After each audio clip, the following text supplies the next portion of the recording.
After a much needed rest, we were ready for day 2. Taking a quick look around at the car in the daylight, it's difficult to spot the differences from the standard Volvo S80 and the Drive E. The only differences are the small Drive E badge on the boot, the lowered front and rear suspension, and the 17-inch Cassani alloy wheels. Enough about the aesthetics though, we still have 500 miles of driving through 3 different countries.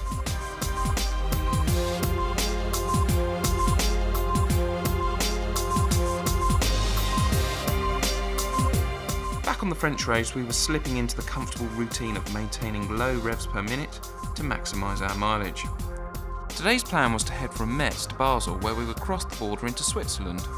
Once there, the direct roads through the Swiss mountains via the many tunnels would see us all the way to Italy, then on to Milan, and fuel allowing, Malpensa Airport. Just as we were settling onto the French roads, disaster struck. Getting momentarily separated on the motorway, the sat-navs in the 2 Volvos plotted totally different routes to Basel, the camera car turning off and taking the scenic route, while our car maintained its steady course on the busy A road. We were up the proverbial creek without a paddle.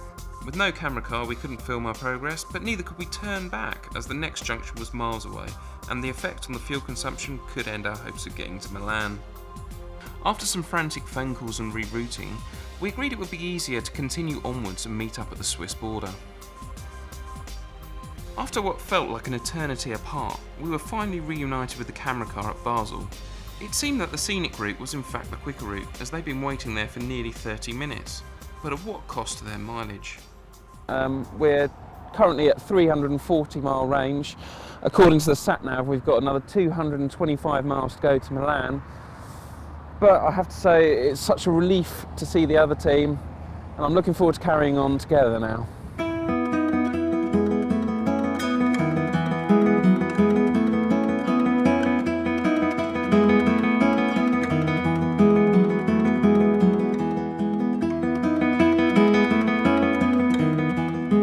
Into Switzerland and not a sign of any chocolate, cuckoo clocks or Roger Federer.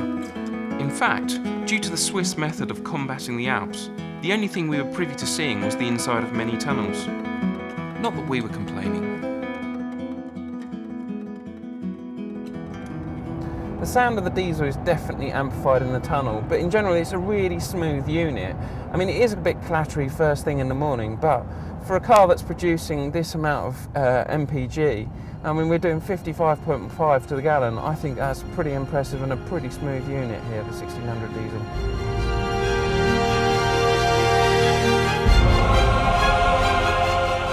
Despite the steeper roads and heavier traffic, the S80 Drive E was eating up the ground and we were making good headway. However, our camera car, which also had a 1 tank of fuel allowance, was starting to feel the strain. All of the speeding up, slowing down and scouting around for the best shots was taking a toll on the fuel. Regardless, we pushed on. Crossing the border into Italy, we knew we were getting close now.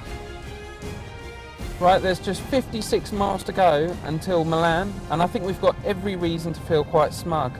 Our car has performed fantastically and we've got 230 miles left on the range. This should be more than enough to get us into Milan.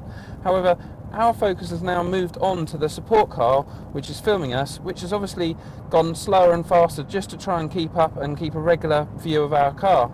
And as such, the fuel consumption has suffered. They've now got just 1/8 of a tank. The question is, will they make it?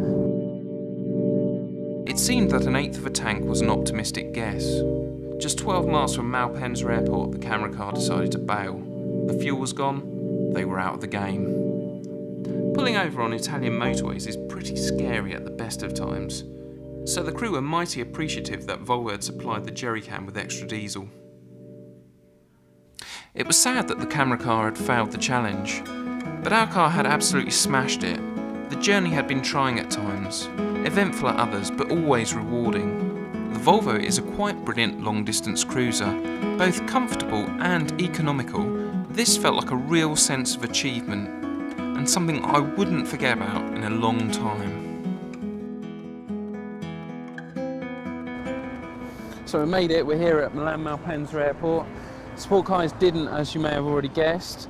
Reasons why they didn't? Well, they were probably driving too fast to catch up with us, sort of scouting around, trying to get tracking shots, etc. That's what really hurts your MPG, not driving smoothly. And that is the crux of this, really. We've driven so smoothly, and smoothness equals miles per gallon.